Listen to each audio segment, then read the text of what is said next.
नमस्कार, मैं हूं तन्वी और दिल से स्वागत करती हूं अपने तमाम दर्शकों का आपके खुद के ही पसंदीदा कार्यक्रम हेल्थ मंत्रा में। दोस्तों, जैसा कि आप जानते हैं, इस कार्यक्रम के जरिए हर सप्ताह हम आपको आपके स्वास्थ्य से जरूरी कुछ ऐसी बातें बताते हैं जिससे आप अपने स्वास्थ्य के प्रति और भी सतर्क हो सके, लिहाजा आप और भी सेहतमंद बन सकेंगे। मौसम में काफी तेजी से बदलाव हो रहा है। बरसात के बाद हल्की ठंड और धूप से जहाँ लोग इस मौसम को काफी इंजॉय कर रहे हैं, वहीं इस मौसम में रोगों की होने की आशंका कई गुना ज्यादा बढ़ गई है। इस मौसम में सबसे ज्यादा सचेत रहने की जरूरत है मच्छरों से। जी हाँ, विगत 2 सप्ताह से मच्छरों से होने वाली बीमारी डेंगू का प्रकोप काफी बढ़ गया है। यहाँ डेंगू के बारे में 2 बातें जानने योग्य हैं। पहली बात ये कि डेंगू के मच्छर ज्यादातर दिन में ही काटते हैं और दूसरी बात ये कि डेंगू के मच्छर ज्यादातर एक ही जगह पर बार बार अपना डंक मारते हैं। ये बीमारी काफी खतरनाक और जानलेवा होती है। तो आइए आज हम आपको इसी बीमारी के बारे में ढेरों जानकारियां देते हैं ताकि डेंगू मुक्त भारत का सपना साकार हो सके। मौसम में बदलाव आने से इन दिनों मच्छरों का प्रकोप एक बार फिर से काफी बढ़ गया है। इन मच्छरों में एडिस मच्छर खतरनाक माना जा रहा है। इस मच्छर से डेंगू की समस्या बढ़ती है। डेंगू बेसिकली वायरस द्वारा फैला हुआ एक बीमारी है जो मच्छरों के काटने से फैलता है।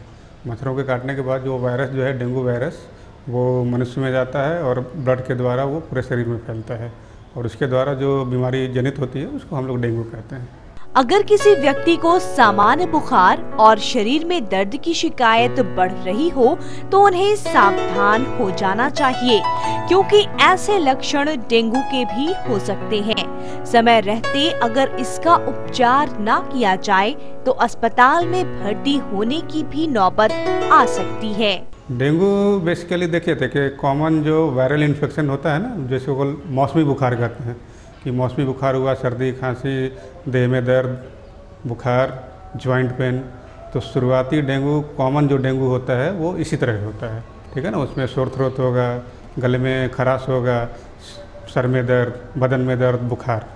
तो शुरुआती लक्षण से उसको बोलना कि ये डेंगू है या साधारण बुखार है कहना काफ़ी मुश्किल होता है। और जब ये दूसरे अवस्था में पहुंचता है जिसको हम लोग डेंगू हेमोरेजिक फीवर कहते हैं या डेंगू शॉक सिंड्रोम कहते हैं, जिसमें जो खून की नलियां हैं वो थोड़ी सी इन्फ्लेमेशन हो जाता है उसमें, और उसमें से प्लेटलेट्स और जो प्लाज्मा वो लीक करना शुरू करता है। तो प्लेटलेट की कमी हो जाती है, प्लाज्मा की कमी हो जाती है, जिससे ब्लड प्रेशर भी काफ़ी डिप करता है, नीचे आता है, और प्लेटलेट की कमी के कारण ब्लीडिंग का चांस होता है। तो उस समय ये डेंगू फीवर जो है काफ़ी खतरनाक स्थिति में पहुंच जाता है। डेंगू एक ऐसी समस्या है जो विभिन्न चरणों में हमें प्रभावित कर सकता है। इसलिए डेंगू के लक्षण दिखते ही चिकित्सक से संपर्क कर लेना चाहिए ताकि डेंगू के चरण के मुताबिक उपचार विधि अपनाई जा सके। डेंगू का उपचार जैसे सारे वायरल जो डिजीज होते हैं, जो वायरस के द्वारा जनित बीमारियां होती हैं, उसमें एंटीबायोटिक्स वगैरह का बहुत ज़्यादा कोई रोल नहीं होता है। तो अगर किसी को डेंगू हुआ और जांच में पता चला कि डेंगू है तो उसे सिम्टोमेटिक मैनेजमेंट कहते हैं, यानी जो दिक्कत है उस अनुसार से हम लोग उनका इलाज करते हैं। जैसे साधारण दिक्कत होता है कि देह हाथ में दर्द, सर में दर्द और बुखार, तो उसके लिए पैरासीटामोल की गोली जो है वही देनी चाहिए। दूसरी और भी दर्द की दवाइयाँ बिल्कुल भी नहीं देनी चाहिए, नहीं तो वो नुकसानदेह हो सकता है। और अगर लगे कि वो डेंगू के खतरनाक स्थिति में पहुंच रहा है, जिसको डेंगू हेमोरेजिक फीवर या डेंगू शॉक सिंड्रोम कहते हैं, तो उस अवस्था में मनुष्य को, उस मरीज को भर्ती करना चाहिए और जो आईवी फ्लूइड का लॉस हो रहा है, प्लेटलेट का लॉस हो रहा है, उसका रिप्लेसमेंट करने की ज़रूरत पड़ती है। असल में डेंगू 4 चरणों का बुखार है ना, 4 तरह का बुखार कहते हैं। एक तो हो गया साधारण डेंगू, जिसमें साधारण जो मौसमी बुखार की तरह आता है, पता भी नहीं चलता, बहुत लोगों को, लोग जाँच भी नहीं कराते, वो चला जाता, अपने आप ठीक हो जाता है। कुछ लोग को डेंगू हेमोरेजिक फीवर होता है, कुछ लोगों को डेंगू शॉक सिंड्रोम होता है। तो वो डेंगू हेमोरेजिक फीवर या डेंगू शॉक सिंड्रोम जो है वो उन लोगों में होता है जिनको एक बार डेंगू हो रखा पहले और कुछ महीनों और साल भर के बाद दोबारा अगर डेंगू हो, क्योंकि डेंगू के 4 सीरोटाइप होते हैं, अलग अलग सीरोटाइप का अगर इन्फेक्शन होगा तो वो डेंगू हेमोरेजिक फीवर या डेंगू शॉक सिंड्रोम कर सकता है। इन दिनों के मौसम में मच्छरों में प्रसार ज्यादा होता है। इससे हमें दिन और रात दोनों समय में मच्छरों से बचाव करना चाहिए। हालांकि डेंगू के मच्छर दिन में ही ज्यादा सक्रिय होते हैं। देखिए, इसका वजह तो हम मनुष्य ही इसकी मुख्य वजह हैं, क्योंकि जिस तेज़ी से अर्बनाइजेशन हो रहा है, शहरीकरण हो रहा है हमारे देश का या पूरी दुनिया का, उसके कारण डेंगू फैलना काफ़ी लाजमी था। क्योंकि हम लोग छतों पर कोई पानी को हटाने के लिए कोई सिस्टम नहीं होता है, छतों पर कनस्तर फेंक देते हैं, टूटे हुए टायर फेंके हुए रहते हैं, जगह जगह बोतल फेंके रहते हैं, तो उनका जो पानी होता है उस पानी में जो डेंगू के मच्छर हैं, जिसको एडिस इजिप्टी मच्छर कहते हैं, वो काफ़ी तेज़ी से बढ़ते हैं। ये बढ़ते हुए जलों में, नदियों में, नालों में बहुत उतने ज़्यादा नहीं बढ़ते जितने रुके हुए पानी में बढ़ते हैं। इसीलिए ये मच्छर हम लोग के मकान के आसपास ही पनपते हैं और ये डेंगू फीवर फैलाते हैं। ये बीमारी मुख्यतः जब वर्षा ऋतु खत्म होती है और सर्दी का जब शुरुआत होता है, उस समय से ये बीमारी फैलना शुरू होता है। उस समय का जो इन्वायरमेंट है वो एडिस मस्कीटो के लिए, एडिस जो मच्छर है उसके लिए काफ़ी बढ़िया होता है, क्योंकि उस पीरियड में वो मल्टीप्लाई करते हैं काफ़ी तेज़ी से, और उस समय का मौसम जो है उनके मल्टीप्लिकेशन के लिए भी काफ़ी सूटेबल होता है। तो उस दौरान ये डेंगू बुखार काफ़ी तेज़ी से फैलता है, और जैसे जैसे जाड़ा जो है अपने पीक पर आता है, वैसे वैसे एडिस मस्कीटो जो है उनका मल्टीप्लिकेशन ख़त्म होता है और डेंगू बुखार फिर ख़त्म हो जाता है। हम अपने घरों के आसपास अगर साफ सफाई का ख्याल ना रखें तो डेंगू के मच्छर जरूर सक्रिय होंगे। अक्सर देखा गया है कि जिन इलाकों में या घरों में जल जमाव की समस्या है, वहाँ डेंगू का खतरा सबसे ज्यादा होता है। हम लोग अपने घर के आसपास में या छतों पर या कहीं और किसी जगह पर, जैसे कूलर है, कूलर में पानी जमा हुआ है, किसी को फेंकने के निकालने की ज़रूरत नहीं, मैं याद नहीं रहता है, तो कहीं आसपास में हम लोग पानी नहीं जमा देते, किसी तरह की कोई गंदगी नहीं रखें। रात में सोएं, विशेषकर उस मौसम में जब बरसात के बाद और जाड़े के मौसम में हमेशा मच्छरदानी में सोएं। बच्चों को अगर बाहर खेलने भेज रहे हैं तो हमेशा फुल शर्ट और पैरों में मोजे और हाथ में दस्ताने भरने होने चाहिए, क्योंकि इसका जो मच्छर है ना वो दिन में ज़्यादा काटता है, रात में उतना काटता नहीं है जितना दिन में काटता है। और इसको न्यूसेंस मस्कीटो कहते हैं, क्योंकि एक बार काटने पर हम लोग देखते हैं कि मच्छर को उड़ा देते हैं, तो साधारण जो मच्छर होता है वो दोबारा नहीं आता जल्दी, लेकिन ये बार बार उसी जगह पर बार बार काटने के लिए आता है, जब तक कि या तो उसे मार न दें या दूसरी जगह नहीं चले जाएँ। इसलिए दिन में भी बच्चों को बचाव करना चाहिए मच्छरों से। दर्शकों, अभी तक आपने डेंगू के बारे में सामान्य जानकारियां हासिल की। आपने जाना कि इससे बचाव के लिए क्या क्या तरीके अपनाने चाहिए। लेकिन फिलहाल यहाँ वक्त तो चला है एक छोटे से ब्रेक का। ब्रेक से लौटने के बाद हम आपको बताएंगे कि अगर डेंगू ने अपना डंक मार दिया है तो आपको क्या करना चाहिए और क्या नहीं करना चाहिए। लेकिन फिलहाल यहाँ रुकते हैं एक छोटे से ब्रेक के लिए।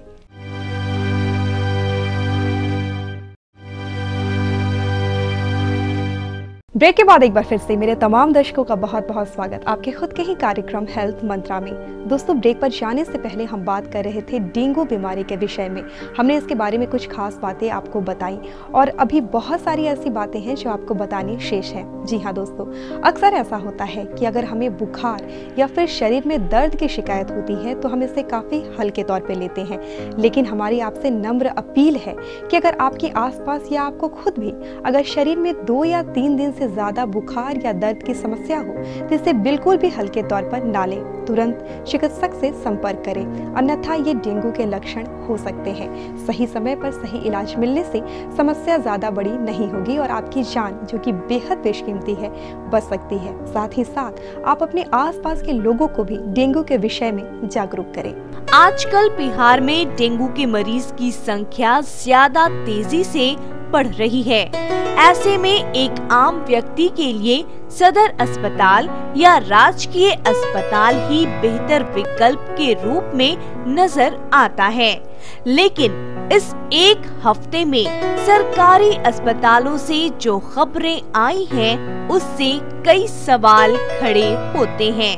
देखिए, ऐसी उदासीनता जैसी कोई बात तो मुझे नहीं लगती है, क्योंकि डेंगू बुखार ऐसा है कि बहुत से लोग नाम सुनकर ही उनको डेंगू हो गया घबरा जाते हैं काफ़ी, जबकि ऐसी कोई बात नहीं है। डेंगू बुखार, जैसा कि मैंने पहले बताया कि 90% से ज़्यादा केसेज में ये साधारण मौसमी बुखार की तरह होता है, उसमें किसी को भर्ती करने की ज़रूरत नहीं पड़ती है।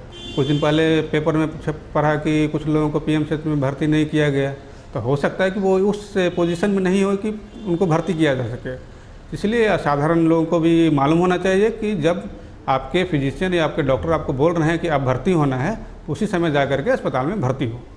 स्वास्थ्य विभाग डेंगू के उपचार के लिए कई व्यवस्थाओं का जिक्र करती है, लेकिन जानकारी के अभाव में अभी भी कई लोगों को परेशानी उठानी पड़ रही है। ऐसे में आप PMCH या IGIMS में संपर्क कर सकते हैं। देखिए, स्वास्थ्य विभाग और सरकार जो है वो दो क्षेत्रों में काम कर रही है। एक तो है कि डेंगू का प्रचार प्रसार, मच्छरों का प्रचार प्रसार नहीं हो, इसके लिए वो लोग ब्लीचिंग पाउडर का छिड़काव कर रहे हैं शहरों में। जहाँ गंदगी है, गंदगी को जमा नहीं होने दे रहे हैं और रोज़ गंदगियों का निपटारा हो रहा है वहाँ से। और दूसरी बात है कि अस्पतालों में भी समुचित व्यवस्था है। PMCH में एक तो डेंगू का अलग से वार्ड बनाया गया है, ठीक है। और अगर कोई मरीज़ है कि कहीं से रेफ़र किया जा रहा है या किसी फिजिशियन को लगता है कि उनको भर्ती होना ज़रूरी है, तो उनको ज़रूर अस्पताल में भर्ती होना चाहिए। और यहाँ अस्पताल के जांच की और इलाज की पूरी सुविधा है।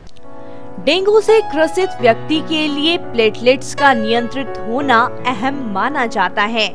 एक निश्चित सीमा तक अगर ब्लड में प्लेटलेट्स की मात्रा हो तो घबराने की जरूरत नहीं है, क्योंकि डेंगू के 90% मरीज आसानी से स्वस्थ हो जाते हैं। प्लेटलेट्स से डेंगू बुखार में कम होता है, क्योंकि जो डेंगू का वायरस है वो जहाँ से ब्लड बनता है बोन मैरो, उसको सप्रेस करता है। और सप्रेशन में चूँकि प्लेटलेट का हाफ लाइफ सबसे कम होता है, इसीलिए सबसे पहले प्लेटलेट कम होता है। तो प्लेटलेट तो कम होता है, लेकिन प्लेटलेट कम होने में ज़्यादा घबराना नहीं है, क्योंकि प्लेटलेट चढ़ाने की ज़रूरत तभी पड़ती है जब प्लेटलेट एक तय सीमा से नीचे आ जाए।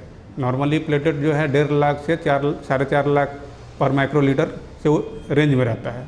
तो जब तक प्लेटलेट या तो 20,000 15,000 से कम नहीं हो जाए या कहीं से ब्लीडिंग नहीं होने लगे किसी पेशेंट को, तब तक प्लेटलेट चढ़ाने की नौबत नहीं आती है। ऐसे 40,000 50,000 पेशेंट स्टेबल है तो प्लेटलेट चढ़ाने की ज़रूरत नहीं है। और PMCH में और या IGIMS में प्लेटलेट चढ़ाने की पूरी सुविधा है। हम लोग पेशेंट यहाँ आते हैं, जिनको ज़रूरत पड़ता है उनको हम लोग चढ़ाते हैं। विभिन्न जानकारियों के मुताबिक बिहार में अभी भी डेंगू के उपचार में संसाधनों का अभाव दिखता है। डेंगू से शीघ्र राहत के लिए अस्पतालों में ब्लड कंपोनेंट सेपरेटर मशीन की आवश्यकता है। इसके लिए सरकार को थोड़ी और मुस्तैदी दिखानी होगी। ब्लड कंपोनेंट सेपरेटर जो होता है ना, तो ब्लड कंपोनेंट सेपरेटर के द्वारा जो ब्लड के विभिन्न तत्व हैं, खून को विभिन्न तत्व हैं, उनको हम लोग अलग करते हैं। उसमें प्लेटलेट भी अलग होता है। तो चूँकि डेंगू बुखार में कुछ लोगों को प्लेटलेट चढ़ाने की आवश्यकता पड़ती है, इसीलिए इस मशीन की नितांत आवश्यकता है। हमारे पटना में PMCH में और जयप्रभा अस्पताल में, इन दोनों जगह पर कंपोनेंट सेपरेटर की व्यवस्था है। इसीलिए और ये दो जगह मिल करके अभी पटना में ऐसा कोई अभी तक तो ऐसी नौबत नहीं आई है कि प्लेटलेट का अचानक से अभाव हो गया है, ठीक है। तो और हमारे IGIMS में भी अभी कुछ दिनों के बाद से ही कंपोनेंट सेपरेटर चालू हो जाएगा और ये अभी मंत्री जी ने उद्घाटन भी किया है और ये चालू हो रहा है। डेंगू की समस्या के दौरान कई बार लोग भ्रम में भी फंस जाते हैं। ऐसे में लापरवाही खतरनाक साबित हो सकती है। अगर आपको इस बदलते मौसम में सर दर्द, शरीर में दर्द जैसी भी शिकायत ज्यादा बढ़ने लगे तो इसे हल्के में बिल्कुल भी ना लें और चिकित्सक से संपर्क करें। इस दरमियान प्राथमिक उपचार जारी रखें। आम लोगों को तो हम यही सलाह देना चाहेंगे कि घर के आसपास गंदगी नहीं इकट्ठा होने दें। कहीं भी कूड़ा करकट या कहीं किसी खाली बर्तन में पानी जमा है तो उस पानी को साफ रखें, या अगर पानी है और रखना है उसको, जैसे कि गर्मी के दिनों में लोग कूलर चलाते हैं या कूलर चलाया कुछ दिन के लिए घर चले गए, पानी नहीं निकाल पाए, तो कम से कम उसमें थोड़ा सा केरोसिन डाल दें ताकि उसमें मच्छर नहीं पनपे। या कहीं पानी जमा है उसको निकाल नहीं पा रहे हैं किसी कारण से, तो कम से कम उसमें केरोसिन डाल दें। तो सफाई व्यवस्था करना और मच्छरों से बचाओ, खुद को बचाइए। जैसे रात में सोने पर ज़रूर मच्छरदानी लगाया कीजिए। बूढ़ों को और बच्चों को विशेषकर बचा करके रखिए। बच्चों को फूल बाँह का जो शर्ट होता है, मोजे हैं, दस्ताने हैं, पहन के रखना है। और रात में हो सके तो मच्छरों के लिए जो रिपेलेंट आते हैं यूज में, उसको लगाना चाहिए। दोस्तों, अभी तक आपने जाना कि डेंगू से ग्रस्त मरीजों को किस प्रकार की समस्याओं का सामना करना पड़ता है। ऐसे में ये बेहद जरूरी हो जाता है कि हम अपने आसपास डेंगू से बचने के लिए साफ सफाई का खास तौर पे ख्याल रखें। फिलहाल यहाँ वक्त हो चला है एक छोटे से ब्रेक का, लेकिन ब्रेक से लौटने के बाद हम आपको बताएंगे कि डेंगू से ग्रसित होने पर किसी व्यक्ति को उससे बचाव के लिए किन किन तरीकों को अपनाना चाहिए। लेकिन फिलहाल यहाँ हम लेते हैं एक छोटा सा अल्प विराम।